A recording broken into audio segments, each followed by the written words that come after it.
Hi everyone, welcome back to a new video. And if you just found me today, welcome. My name is Bettina. I create watercolor doodle art. And if you like today's video, please consider subscribing and coming back for more. As you can see, I am working with the Lightwish watercolor palette today. I am anxiously awaiting my order of Daniel Smith watercolors that I purchased last week, and they are set to arrive today. So in the meantime, I had to occupy myself in another way, and I decided to keep it simple today.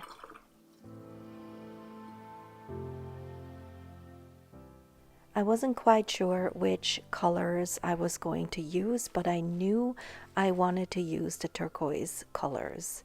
I know it looks more baby blue in the video, but just trust me that it is turquoise.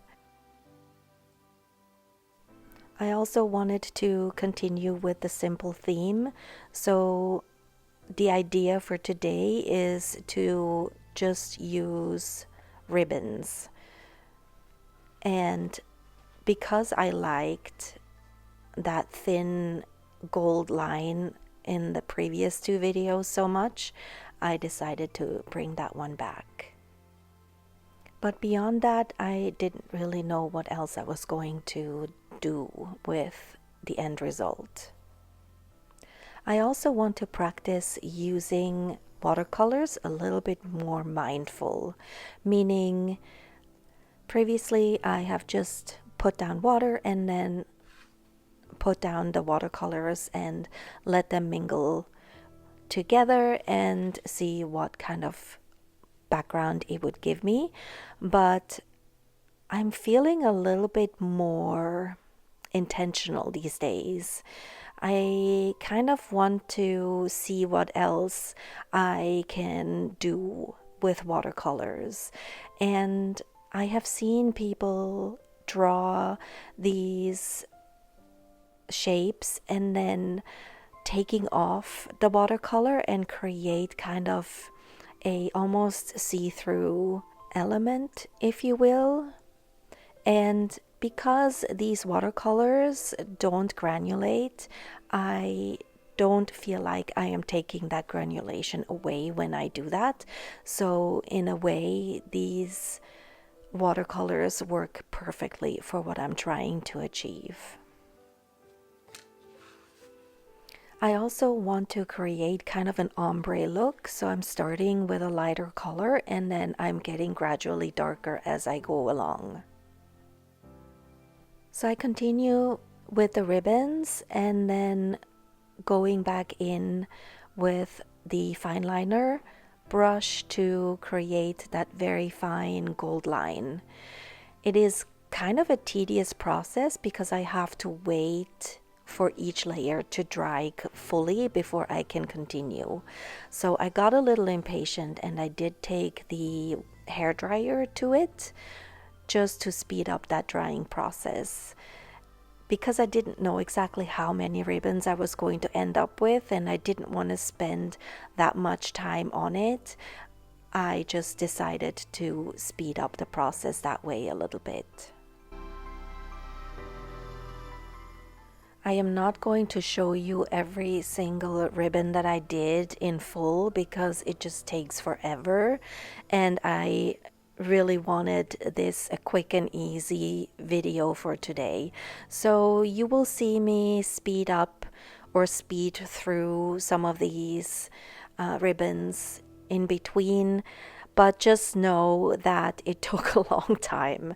So if you are willing to have a few hours to dedicate yourself to trying this out, go ahead, but just be aware that it does take quite a long time. I knew I wanted these ribbons, but they looked a little bit too regular to me. So then I tried making those ribbons a little bit more irregular, and I really liked how that looked, and also how it gave me another shade of turquoise when the layers overlapped, and that kind of made me think that I wanted to use this background for doodles. But just by itself, it looked really elegant.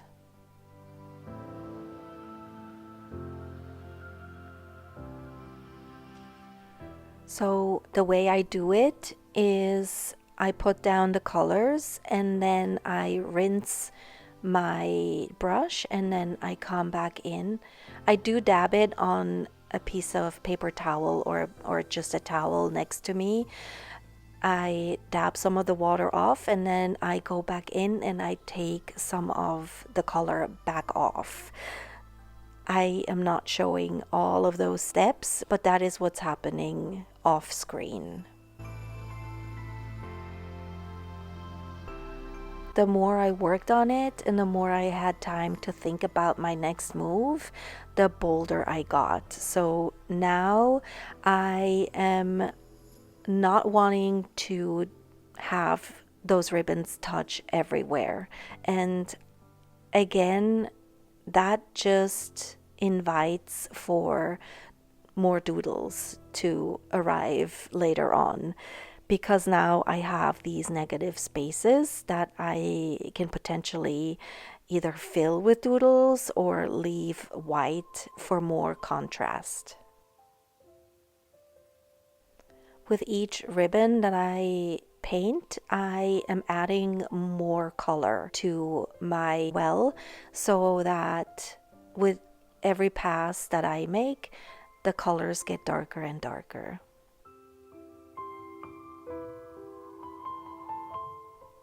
I was a little unsure whether it looked untidy, but then again, that's really what I wanted it to look.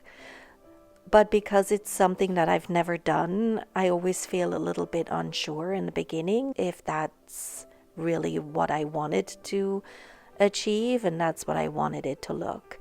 But I am sure with more practice, I will find a style that I like.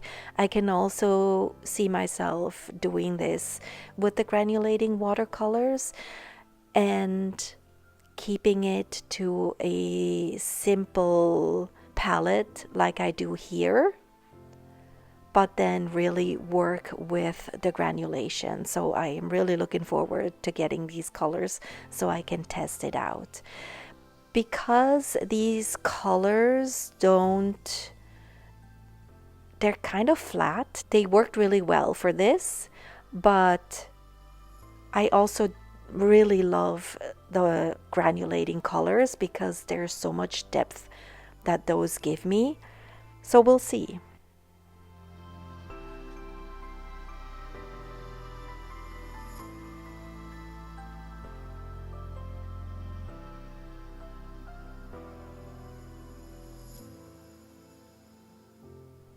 I really loved how it dried, and I could have easily left it the way it was.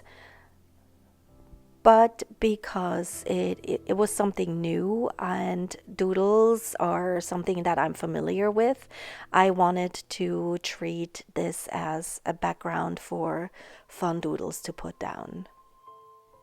So I'm alternating between just simple lines and then some more bolder looking doodles in between, and I really like how that looked. But I also felt like it could use a little bit more. So in the end, I decided to add some white and some more gold into those empty spaces that I created with my pens.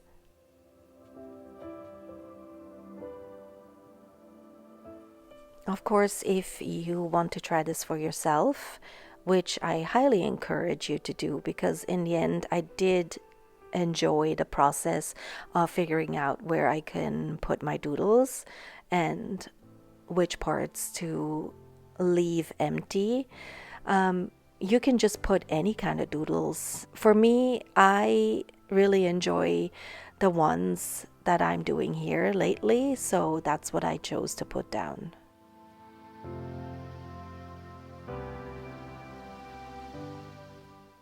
I don't think I ever mentioned that, but I was never a doodler, believe it or not.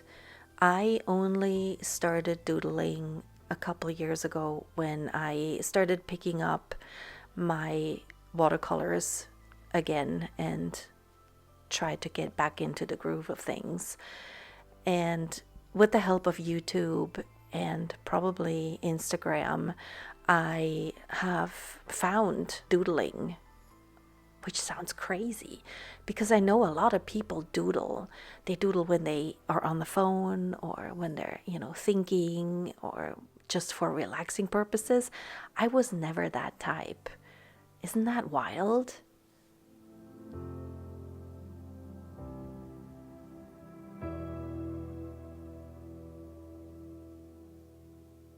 I still had some watercolor left in my well and I wanted to use it up.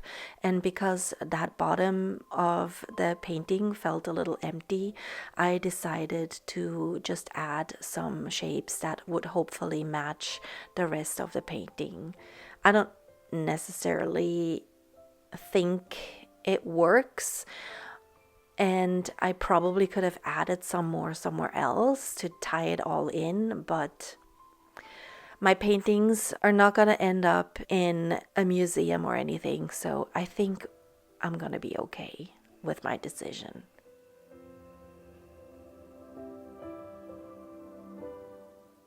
Nevertheless, I felt like I needed to tie it in with the rest of it, and so I also added some more of the little fine gold lines around them.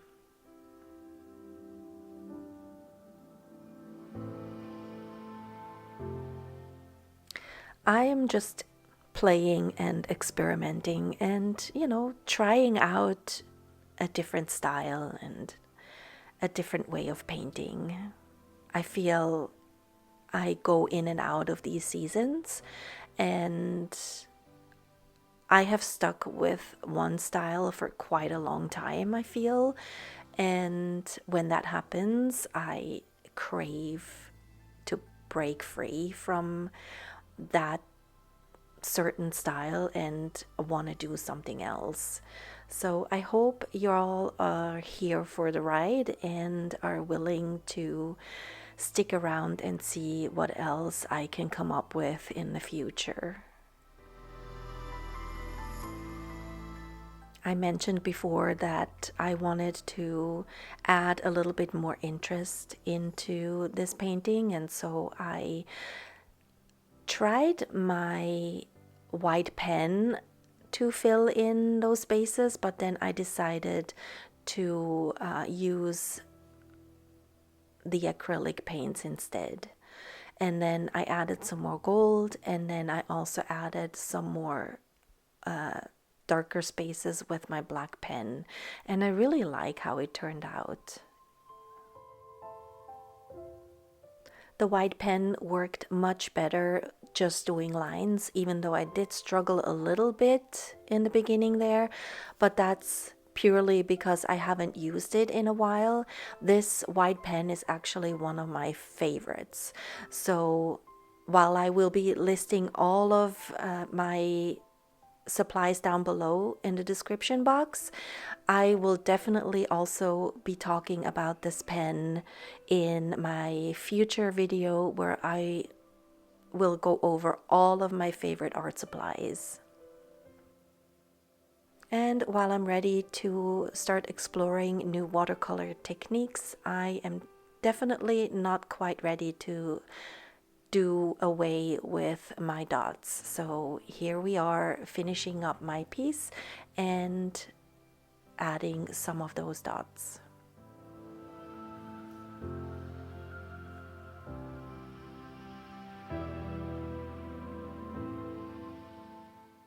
And that, my friends, is it for today's video. Thank you for joining me today. Thank you for taking time out of your busy lives to come and watch me create. I hope you have a wonderful weekend. Stay creative wherever you are in the world, and I will see you next week.